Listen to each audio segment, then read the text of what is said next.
So I think we're going to start. We were waiting for an 8-year-old who wanted to come to this, but I'm not sure, maybe she couldn't get out of school.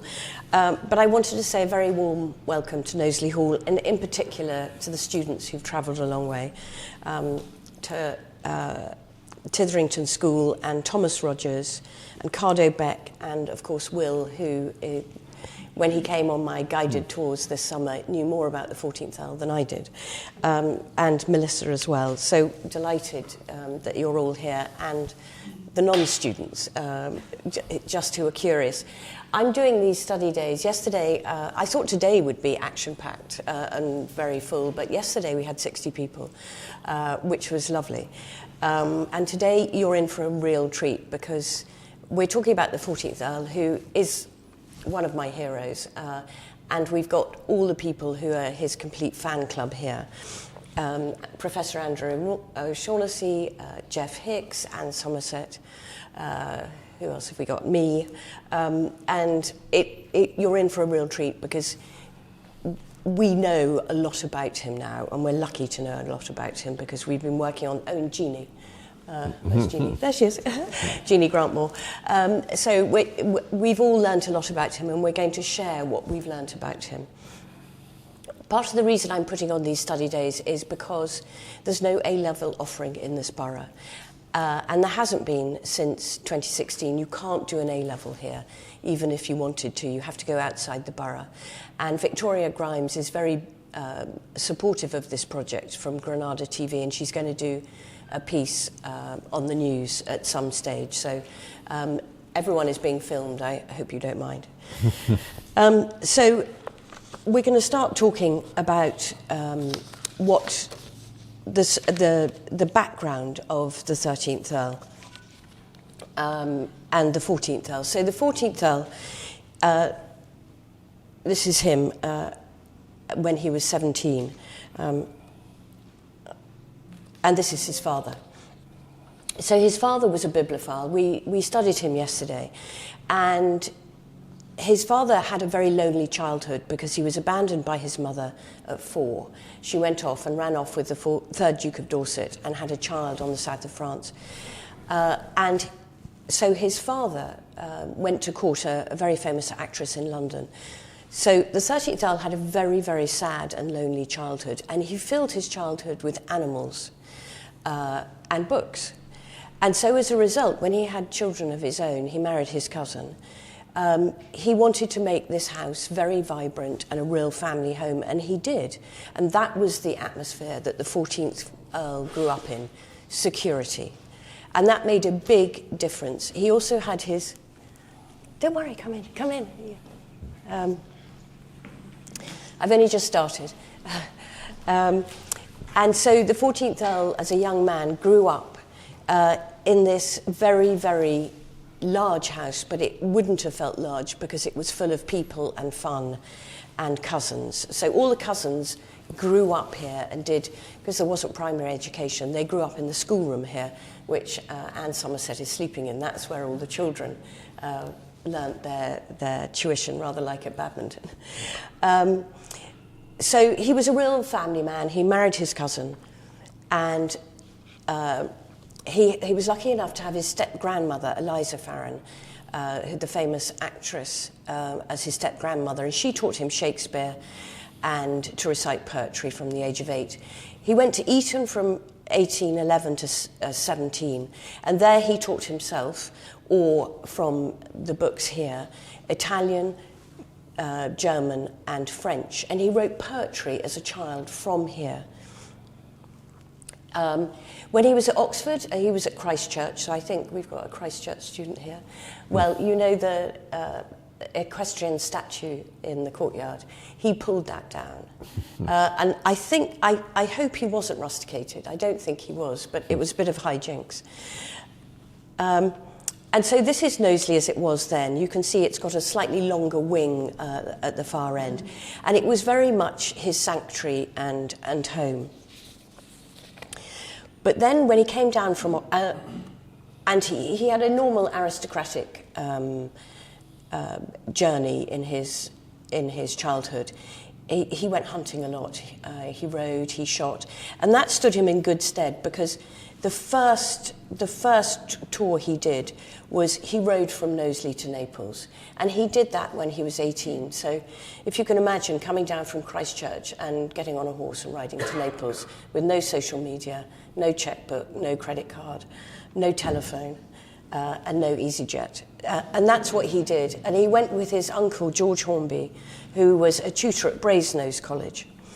And I'm not going to go in, this is just a very quick preamble through what he saw there, but the first journey he goes to from Knowsley to Naples is actually very important for what we're actually going to talk about for the rest of the talk. He didn't go through France because it was too dangerous for the Napoleonic War. And there are certain things he learnt, like when he was in Germany, he learnt the importance of academic rigour. And he also learnt that because the tutors knew that they were paid by the, excuse me, because the students knew they were paying their tutors, it meant that the tutors were not as respectful as they should have been, because they knew they were actually paying the tutors' salaries. And travel was an intensely difficult thing to do then. He rode on a horse down very steep ravines and crevasses. You know, he rode across the Alps. And that basically, you know, from him hunting to hounds, it was a very useful skill that he'd learnt. So he was no stranger to travel, and the grand tour going to Rome was a well-trodden path before the Napoleonic Wars. He went in 1820 to 22 from Knowsley to Naples, and the Napoleonic Wars, as you know, ended in 1815. But he was no stranger to travel, and most aristocrats had embarked on a grand tour before and brought paintings back. We know he didn't bring paintings back, and it was much more of a journey of discovery for him. And don't forget, the first locomotion hadn't actually been brought in by then, so there were no trains. His European grand tour focused primarily on Italy because it was the cradle of Roman civilization, and really that's what he wanted to do as a serious classicist. But it was also for social reasons. It was to give them polish. It was to finish them off, because Rome, Florence, Naples all had little mini societies where they went to the opera and had dinner, and because he was a great heir, he was introduced to suitable young ladies. And when he was there, he did see certain things. He developed his taste. So, for instance, this is Milan Cathedral, and when I was reading his journals, so after COVID, when we found the journals, I went and travelled around Italy to go and look at what he saw with his manuscript in my hand, and he said the gargoyles are too big, and I read that in the morning before I went to Milan Cathedral, and I thought, gosh, you arrogant young man, you have no idea what you're talking about. And then I looked at Milan Cathedral, and I don't know what you think, but those gargoyles are too big. He also was in Italy and read a letter from his grandfather when our state dining room was built. And then it was Gothic, and he was very used to that. He didn't like change. Our motto is sans changer. And our state dining room was then made in the very a different style in Regency way for a visit of George IV, who came as Prince Regent. And he writes in his diary that his grandfather has written to him and said he's changed the dining room. And he doesn't like at all the new style. So this is Florence, and I'm just going to do a quick whiz through what Italy looked like then, because it would have been an incredibly beautiful journey. And so, obviously, this is Rome and the Tiber. That's what the aim was, and he wanted to go and see the ruins. He did a course there when he was there, and he really felt it finished off his education. And this is the sort of countryside he saw.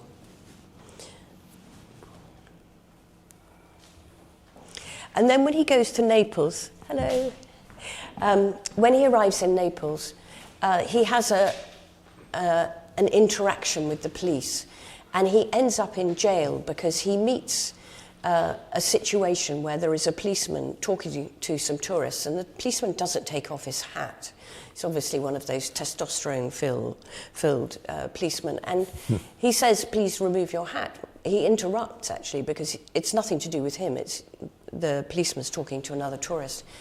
And the policeman won't take off his hat, so he flicks it off. So he immediately gets arrested and is put in jail overnight. So he's the first English and only English Prime Minister that spent a night in Naples jail. And he writes about it in the Grand Tour journals. And it's not a very comfortable experience. So these are, you know, it just opened up his, I've called the first book The Awakening of the Man. Most of the work was actually done by Angus Hawkins, who was his biographer, but he unfortunately died of a heart attack in COVID. And so, because no one was around, Stephen Lloyd and I finished off his work, and we published it in his name. So we feel it was very important for our legacy to him, for all the work he did to re-establish the reputation of the 14th Earl, because his biography is known as The Forgotten Prime Minister. I'm very proud to have printed it with Angus's name on the cover. So these are more of the views that he did. And there are two issues that come across in the journal, the Grand Tour journal, that we'll talk about much more with Andrew O'Shaughnessy when we come to do our talk about the American journals. And when he was in Livorno and Venice, he saw prisoners being enslaved people, black people, being manacled and having to walk across St. Mark's Square. And he's horrified and repulsed by that. And he's only a 20-year-old young man, but he has really genuine horror at seeing that. And then when he's in Rome, he also sees Jews being paraded to the papal state. And we'll talk about that later, but you see his moral compass, you know, being awakened. And he comes back in 1822, and he has an extraordinary experience and comes back to this house, which, you know, this place is home. This is what starts it all off. And I'd now like to invite Andrew to the stage to do our next bit of the talk, because the first book is, I've called it The Awakening of the Man, but the book that I've done with Andrew and Jeannie Grant-Moore and Lisa Frank-Vella is very much the making of a Prime Minister, because everything he learnt in his childhood then develops him into the man of his travels in America. Okay, now we're where we're meant to be, sorry. So this is my colleague, Professor Andrew O'Shaughnessy, and I've known him since I was 20 years old, and we met over the Cornwallis sword because he's an expert on the American Revolutionary War, taught at Eton, Oxford, Cambridge, University of Virginia, and I'll give you a proper introduction when you're talking on your own. But when we discovered these notebooks in the diary, we knew immediately what they were, the travel journals, but they also had the notebooks. And I rang up Andrew in America, and I said that I'd found this thing, and sent it to him, and we've been on this journey for the last 2 years together, putting these travel journals into context.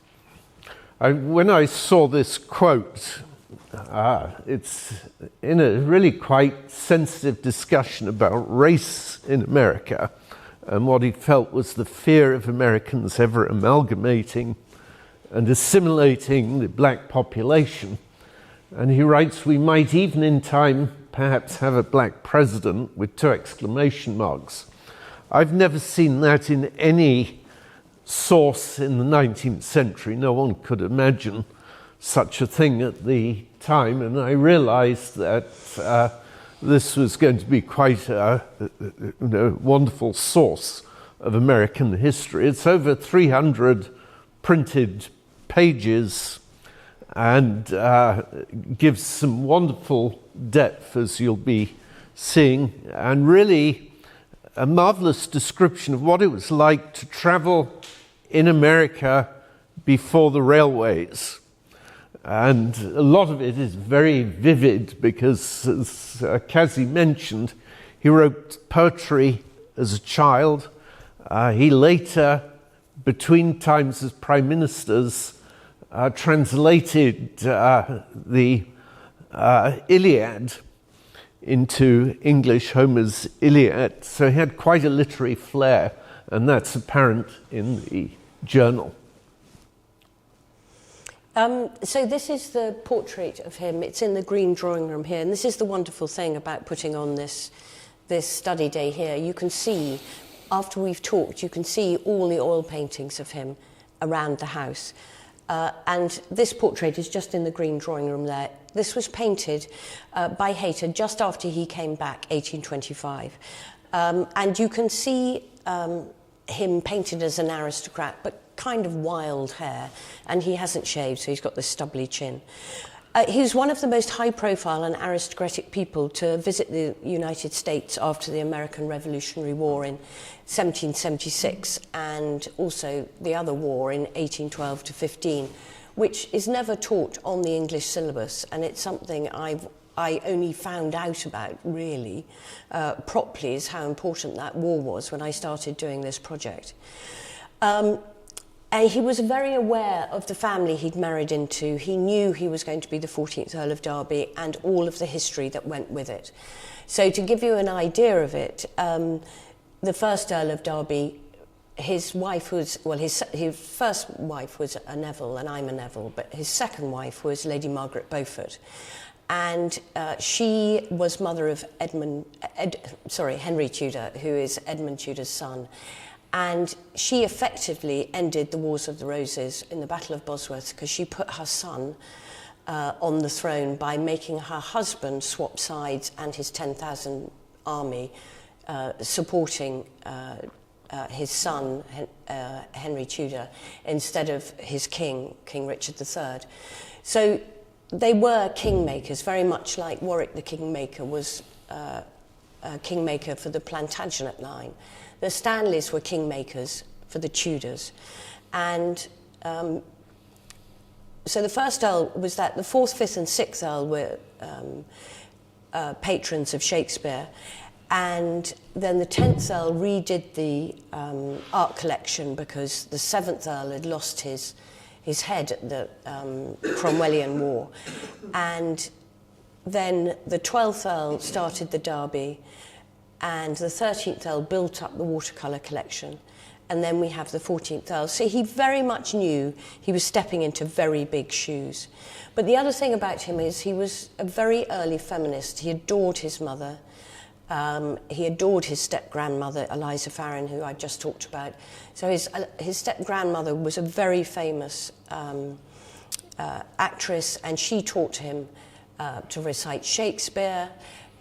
The father read him the Bible in bed. His mother gave him an evangelical love of the scriptures. So he had this very rounded education. He was very secure and confident. So this is a map of the travels in North America. This is the one that he drew. And I would just draw attention to the sheer expanse. I think they claim to have travelled 4,000 miles. He had a group of 3 friends travelling with him. And I'll be talking later about his time in Canada.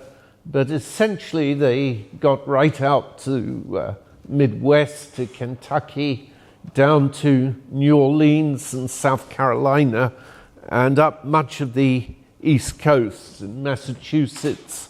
And he arrived from Liverpool in New York.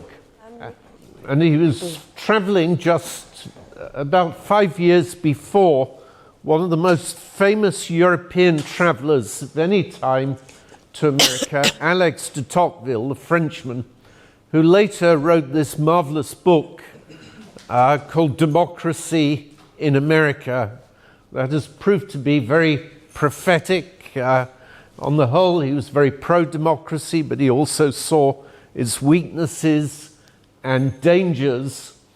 And democracy in America is not a description of America or any place. It's more a kind of sociological book about American politics and the people and society, whereas Derby's journal is much more descriptive. But there are sections of it where he reads like de Tocqueville. I had the quote that he had about a black president, and there are these marvelous passages that are equally insightful. In fact, de Tocqueville did keep a separate journal of his travels that has much more recently been published. But what makes it really crucial, the travel journals, is no one had found these notebooks that put the travel journals into context.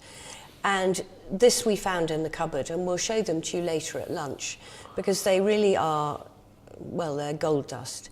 And we discovered them alongside the journals, but in a separate box. And so I don't think anyone had really put what they meant together. And there was an edition in 1930 of our book that we've just published, but it didn't have an index, it didn't have any illustrations, it didn't have an introduction, and they certainly hadn't used these notebooks to put it into context. So the book that we've published is really much more solid for scholarship with the footnotes. It's much thicker than the Grand Tour Journal because we've done, well, Lisa Francavelli has done such an incredible job with the footnotes. So I don't have to tell you that this is Knowsley Hall, but here it is. And the Derbys have lived here for over 600 years. They used to have 60,000 acres, and it was originally a hunting lodge because the main seat was at Latham. But then Latham went to a cadet branch, and the family focused their attention on Knowsley Hall. And Latham, unfortunately, is razed to the ground, which is very sad because I'd love to know what the diaries and books in Latham, because I believe that that's where Shakespeare spent a lot of his time as well as here. So it would be nice, but unfortunately that doesn't exist anymore. So about a year and a half ago, I travelled around various Northern archives looking to see if we could find yet more sources, especially letters written by him while he was in America. And as we'll see, he had 3 friends travelling with him. And so I looked at their correspondence, and we were finding material right up to the time of publication. This is one example, a letter from him to his father. And we discovered that just months before we sent the final submission for publication. And these letters really helped round it out. So myself and Jeannie wrote the introduction, and we're able to talk about the relationship between the 4 travellers and insights that you just don't get. In the journal, he doesn't mention that he's got companions with him. And it also tells us a lot about why he went to America and also why he left. It also shows why he decided not to publish the journal. Yes. Because people always say, why didn't he publish it? Because, of course, Alexis de Tocqueville wrote his journal to publish it. And this is a direct quote from Denison. It says, he was not able to form any competent judgment and that publishing it could be most unwise. So I'm afraid we've broken his trust there. So these were his 3 travelling companions, Henry Labouchere, John Evelyn Denison and John Stuart Wortley. All of them were from various parts of the north, and they all actually wanted to continue the trip beyond a year and go down to Mexico or to Cuba. And they were very upset when Stanley suddenly announced that he was going to leave and go home without giving any reason. And they said it was incredibly rude when they'd all got on well together, as they seem to have done. They also took a dog called Rover, and two of them were accompanied by servants from England, interestingly enough, not Stanley. And they would all eat together, and if they could, they liked to get separate rooms. In America at this time, there were very few lodgings, and people generally all had to share the same room. It was quite primitive to travel. So as I've said, he'd already done this grand tour, so we won't go into it, but this is just to give you an idea of just how far it was again and what an intensely physical activity it was. We know he didn't bring back any paintings, but we do think he brought back 600 Roman coins that we've got. And we've also got one coin from South Carolina, so we think he may have bought a coin in America as well. And we've only just discovered those, well, not just, in 2012, discovered those Roman coins when Stephen Lloyd, our last curator, pulled down a file from the archives, and it nearly decapitated him because he thought it was just a file with paper in, but in fact it had 600 Roman coins, not in any way conserved. They were just in a piece of rather decayed newspaper from 1956, so no one had seen them since then. But of course the British Museum was very, very excited and immediately came up, had a look at them, took them away, and have catalogued them, and we'll show you those Roman coins at lunchtime. This is Stanley's leaver's portrait from Eton. When you leave Eton, there's a tradition that you have a portrait painted of yourself or a photograph. And in those days, you know, if you were lucky enough, you had your own portrait in your own house. So there's normally two versions of a leaver's portrait. As I said, he wrote poetry from the age of 8, and I've published in his book one of his poems called The True Gain of Riches, and that he wrote when he was 9.5, and it's quite extraordinary. Jeannie has worked out that there wasn't French, German and Italian on the curriculum at Eton, so how did he learn that? Again, it's from the books. And when he was at Christ Church, outside the syllabus, and you'll know how busy life is at university, outside of his syllabus, because he was a classic scholar, he also educated himself in Hindu, Jewish and Muslim faith. So he read the Torah and the Quran and various Hindu scriptures. So all of that evolved his views and gave him a humanity that transcended race and class. So why did he go to America? He'd come back from Italy and he spent some time at Bowood because that was where the sort of Whig circle was, and the third Marquess of Lansdowne was living there, and he very much became his political mentor. But in between times, when he came home, he was the great heir, so he was made to go to a lot of coming out balls, and he met a local girl called Emma Caroline Booter Wilbraham, and I always find that strange because my middle name's Caroline Emma. So I always call her Emma Caroline because I like the connection. And he met this girl and he fell in love with her. But he was forbidden from marrying her because she came from a Tory family, and the family were at that point Whigs, and she wasn't a duke's daughter, which sounds ridiculous, in today's day and age. But at that point, it would have been more fitting for the great Earl of Derby, the great heir, to have married a duke's daughter, because every other one had, pretty much.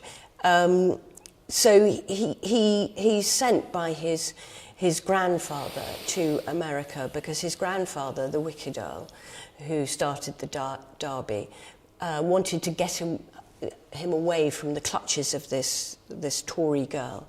But it ended up being a very, very good experiment because he learnt so much on that journey. And this is the actual map which we can show you, which is tucked inside the notebooks.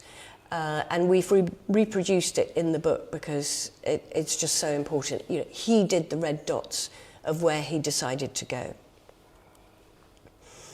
And so this is his grandfather, the 12th Earl of Derby. And then this is a picture of Eliza, his step-grandmother. And his grandfather and his step-grandmother had an 18-year courtship, and they were ridiculed in the cartoons of the time because he was a bit short and dumpy and she was very tall. And we've got portraits of both of them in the Walnut drawing room. And you can see he's actually not that short. But she did tower over him, and she didn't particularly like the portrait because she felt she looked too thin and stooped over. So you can imagine how society impressions and body images changed, that she didn't like it because she looked too thin. And he adored his mother, and he was devastated when his mother died when he was just 18. And then the other picture on the far side is of Emma Caroline Bootle Wilbraham, and it's a bit of a spoiler alert because that is the 15th Earl as a young boy, so they did get married when he came back. But during the journey, when they were travelling around America, they were not allowed to keep in touch. The 12th Earl, his grandfather, had said, "You are absolutely forbidden to keep in touch with her because you need to cool off." But love always finds a way, and he wrote to her mother, Lady Skelmersdale, Lady Bootle Wilbraham, and she, Emma, wrote to his travelling companions. So even though they were away for 9 months, they actually kept in touch all the time. And we're still looking for a lot of those letters. But when we do, we're going to make a Netflix miniseries because it will be a wonderfully rich tapestry of travel in America and this love story. So move over, Gilded Age. Well, I'm going to talk about his time in Canada a bit later, so we'll perhaps skip these. But again, it gives us a sense that steamboats were still quite novel. Yeah. And these wonderful periods in almost wilderness-like country. He was amazed by the sheer vastness of America. And as I said, because I showed you the picture of the Beringer portrait of him travelling with, of him riding to hounds, he loved hunting and shooting. So when he was on the boat going down the Mississippi, there's a tradition that you would get off and you would go and chop wood, and you'd have a barbecue on the side of the banks of the river. And he really did that. You know, when he was on his gap year, he really roughed it. He mucked in with everyone, he chopped the wood, he hewed sugarcane, he moved furniture if furniture needed moving because there was not enough seats in the dining room. And he ate at the same table with his staff and the innkeeper hosts, which is, of course, you know, when you're sitting here and you see our state dining room, it's almost incredible to believe that he had that lack of artifice and lack of prejudice, but he did. And later on, actually, he carried on living like that, and he was different from his other peer group because he would eat with his trainers and jockeys because he was obsessed by racing. And there's always a phrase which he would roll out, that you're the same under the turf and on the turf. And he very much lived by that when he was travelling. Well, this shows one of the camps, and he describes in the tour journal how people, especially native peoples, used canoes. They'd often go hunting during the trip and take breaks. Continue. So the travel journals are incredibly visual, and they contain wonderful descriptions of the Niagara Falls and walking behind the spray. And I don't know whether anyone's been to the Niagara Falls here, but it's very, very exciting going behind that spray and the deafening roar. But can you imagine if you went there without the slip rail? And so he describes what it was like going behind that spray, and he thought he was going to die. His toes started tingling because it was slippery and it was noisy, and he was completely awestruck by it. He had to endure horrendous road conditions and communications, as the stagecoaches were often crowded and they had no suspension. And they were he called them in his diaries bone crunchers, because as you were going along, you probably could feel your teeth and your bones crunching. So it was extremely uncomfortable, but it did mean he travelled a lot of ground. And these are pictures of corduroy roads, which is where logs are cut down and put across the roads with sand. They're strapped together, and then sand and mud is put between them. But of course, wood rots and occasionally gives way, so that's why there's the caricature of the stagecoach. And when he was on one stagecoach, because they were often overcrowded, there was one time when a little Frenchman came on board, and he was the 11th passenger for a 10th place, and he was passed around during the journey because there was no seat for him. And you know, it's kind of bizarre to think of it if you were on a train nowadays, you know, whether you'd actually have a little Frenchman sitting on your lap because there wasn't a seat. But he had the good manners to just do what everyone else did. So the whole journal is like a who's who of America in 1824-25. Remember, this was almost the jubilee of the American Revolution. It was almost 50 years since the Declaration of Independence. We're just about to get to the 250th year, so this is 200 years ago. And a few of the signers of the Declaration of Independence and even authors were still alive. One of them was John Adams, second President of the United States. He was now in his late 80s. He really only lived another year and a half after this. Ironically, he died the same day as Thomas Jefferson on the 4th of July, exactly 50 years after the Declaration of Independence. And they've got a wonderful description meeting him. And they were very moved because he was very elderly. He had difficulty getting up. His eyesight was going. And yet he really greeted them. Adams really loved England. He'd been ambassador to England after the American Revolution. And they noticed he'd got a portrait of Washington behind him. And they asked him about it, and he said, yes, you'll notice Washington never smiled, and that's because his teeth were so terrible. And he said, and that was fortunate, because as a politician, he didn't open his mouth. I unfortunately did. And the Marquis de Lafayette, a tremendous hero in the United States, a young French volunteer to the American Revolution, he was doing a tour side by side with Stanley, and they were all in Boston together, but they would actually meet in Washington for the inauguration of the new president, because all the time they were there, an election was going on for the next president, and they witnessed every aspect of it, as we'll see. He met some of the great figures in American politics at the time.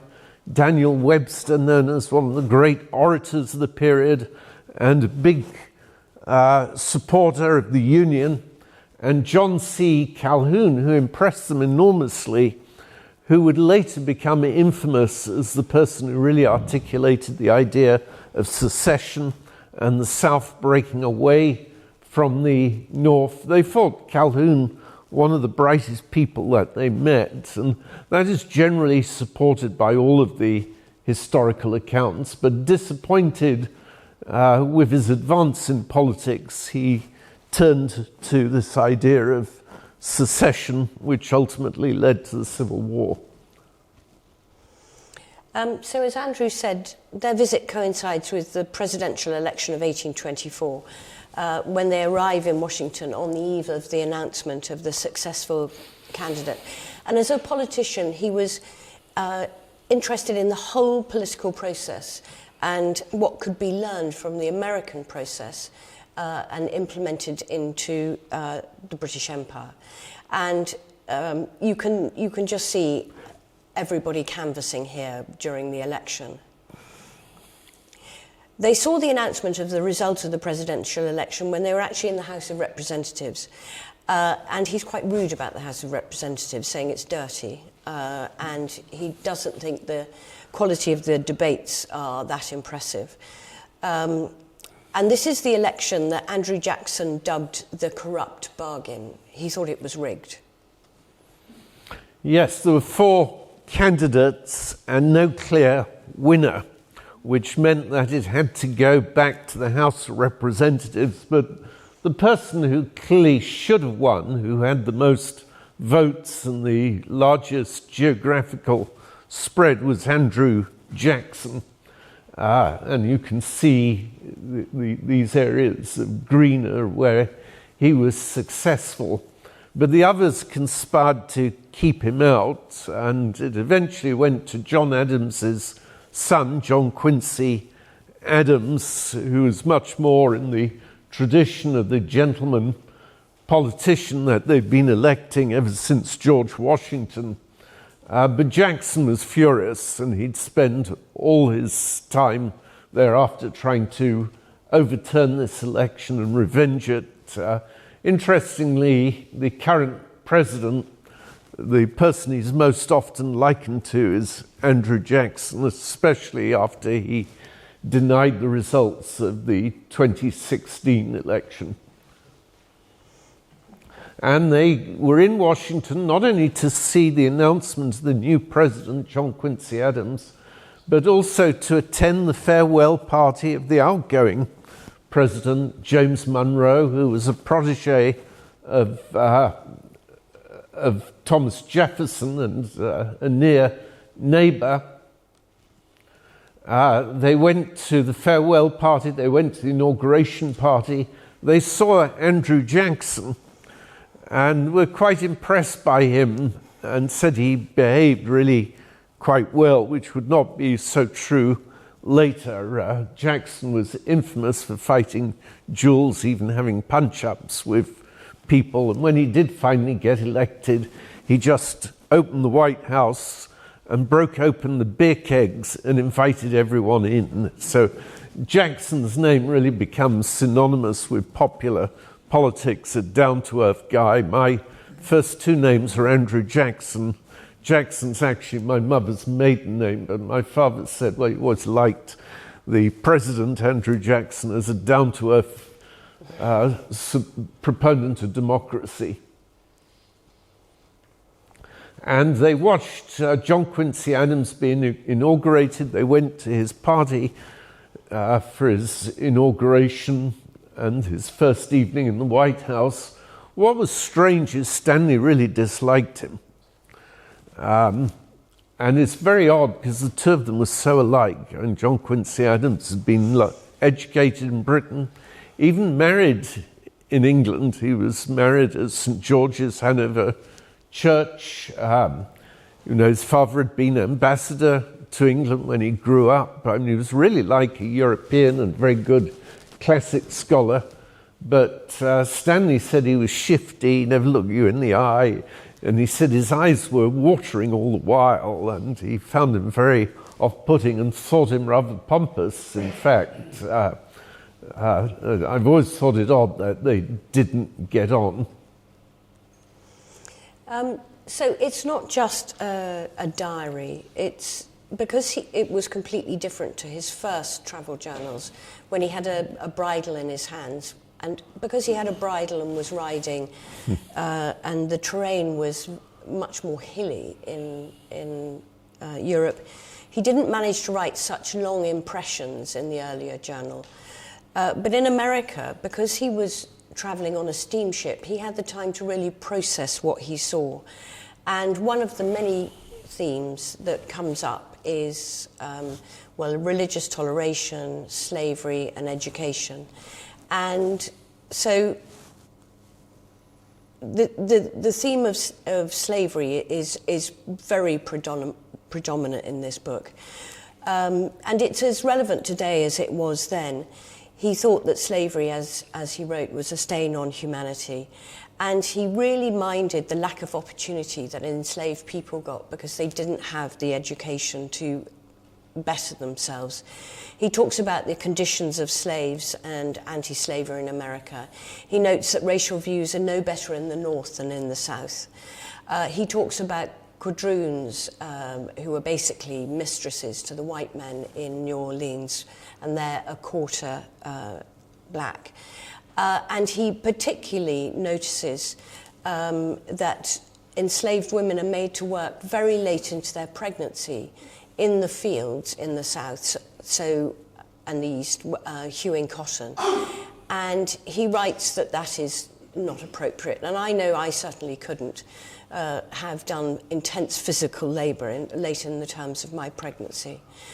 He also meets enslaved people, and he has interactions with them and conversations. And in the notebooks, he actually meets an enslaved person working quite late, and he asks them how they are, and are they being looked after by their master, and if they work longer hours and do overtime, will they get overtime money? And he just laughs and says, no, massa. And that's the point. He's interested in people. And that really, his impressions of going to the plantations, which Andrew and Nicholas and I did when we were doing the research for this book, really would have made a difference to him coming back to England, because he wouldn't have seen slavery in England because we didn't have enslaved people in the mainland. We had them in the colonies, but he wouldn't have seen that then. And after slavery was abolished in 1806, and 1807 in America and in the British Empire, he realises that the domestic trade in slaves is completely ramped up. And it's something that the Americans don't really like talking about, because he came back and did the Slavery Abolition Act in 1833, but America didn't get rid of slavery until after the Civil War in 1865.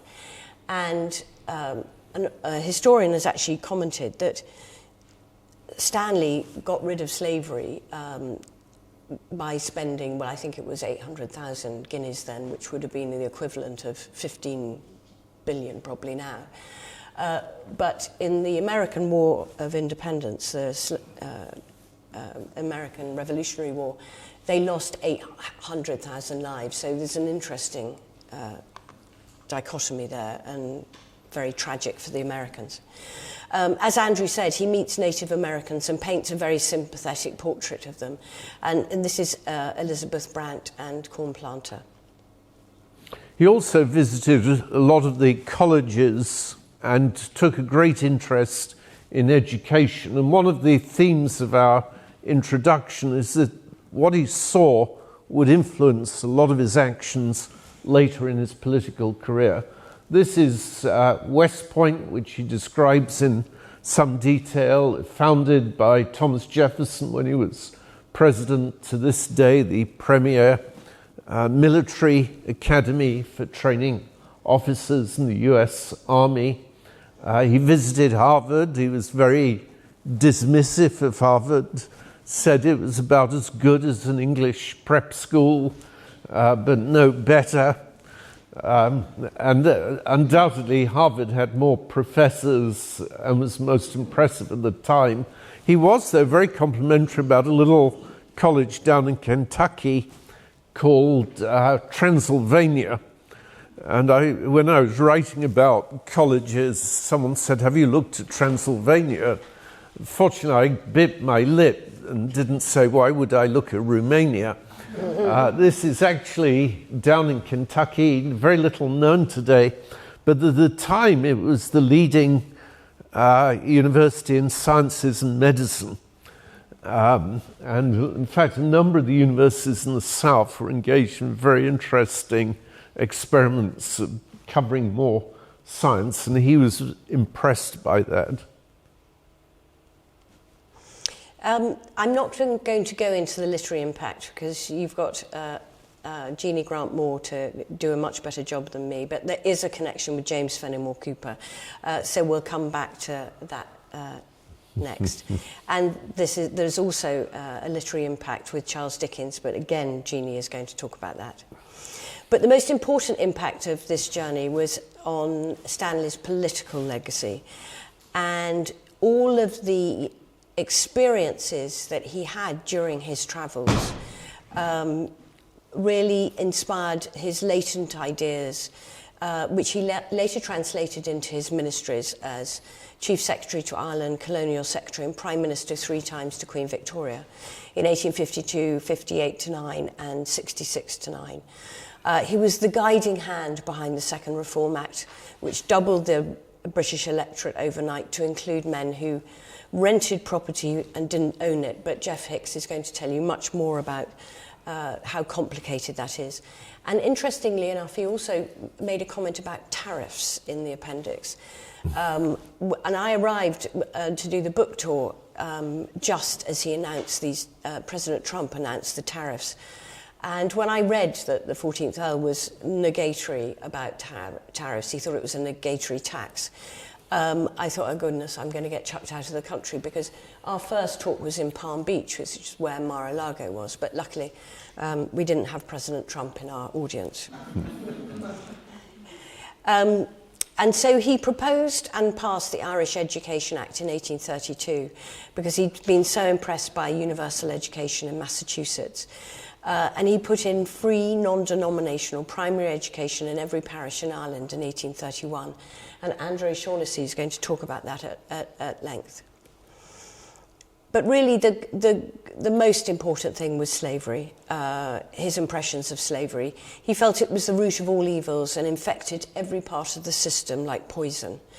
In 1833, he led the debate on the Slavery Abolition Act as a direct result from his visit to the plantations.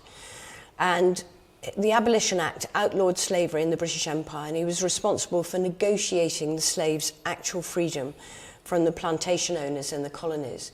And again, in the notebooks at the back, you can see he's done a little appendix of how much, so he worked out when he was 24 how much slavery would have costed a plantation owner. So he worked out how much it would have cost to buy an enslaved person, to keep them, how long they would work, and how much it cost to feed them. And then what he did is he took money from the Treasury, well, managed to negotiate to get money from the Treasury, and he paid each plantation owner per capita head for their individual slaves' freedom. And his son later wrote that he wasn't actually wanting to give away all that money from the British Treasury, and in fact we've only just finished paying it off in 2015. But his son wrote that it was the only way to unlock the system at that time. And so when there's all these discussions about reparations, this is the root cause of what happened with slavery in the British Empire. A huge amount of money was borrowed from the British government and bought the plantation owners, bought the slaves their freedom from the plantation owners, but none of the money went to the enslaved people. But Derby did put in an apprenticeship scheme because, of course, they had no education, nowhere to live and nothing to do as soon as they were given their freedom. So they had to be given some sort of alternative. As I said, he also loathed religious persecution, and when he came back from Rome, we saw that he'd seen this horrible, horrible ritual of the Jewish people being forced to process to the Papal State in 1822. And that feeling of revulsion stayed with him for, 40 years. And then in 1858, he passes the Jewish Relief Act, which meant that he stopped practicing Jews when they were elected to the Houses of Parliament, having to put their hand on the Bible to swear allegiance to the Crown as head of state. And effectively, that meant denying their faith. So what he did is he did away with that part of the ceremony when people were sworn in. And Lionel de Rothschild was the first MP the first politician to benefit from this bill. And he'd been voted in twice before, but never taken up his seat because he refused to compromise his religion. So basically, that's a gallop through his travel journals, and we're now going to open it up much more to how his later life developed. But it's such a privilege to share these journals with you. They've really changed my life. They've given me an insight and a perspective, and it really is the project that keeps on giving, because I've met so many wonderful people during the journey. And I think the most important thing is that for young people, you know, he made his world a better place in his lifetime without social media, without air travel, but he did travel. And there was a philosopher and MP called Huskinson, and they called him the hope of a nation, because they really had these expectations of him to change the world, and he did, because he had such strong convictions. And I personally think he should be much more of a mentor and a beacon to the next generation.